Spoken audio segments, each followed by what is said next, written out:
Australia is the sixth largest country in the world, home to roughly 25.4 million people, as well as the koala. It's also the location where I spent the first 2 weeks of my summer vacation through the EF Tours program. I was accompanied by fellow students who attended my school. My trip began in New Zealand, which is composed of 2 islands. New Zealand is 2,587 miles from Australia, just 4 hours away. A large part of the country's background originates with the indigenous Maori people, a Polynesian tribe who arrived between 1250 and 1300. We attended a multicultural event where they showed us traditional dances and rituals. In a separate village, our tour guide showed us how the natural hot springs that appeared throughout the island were used for all their day-to-day functions such as bathing and cooking. In Australia, the group partook in a similar experience, learning about Aboriginal people belonging to either the wet or dry tribe.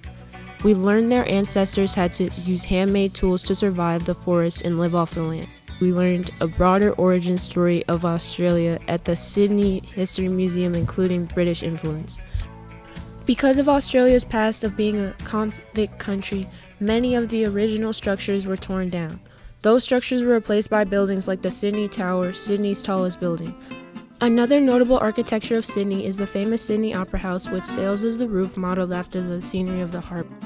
The building features both a concert hall and an opera performance space. Before my trip, I was worried about becoming homesick or scared I wouldn't like the locals.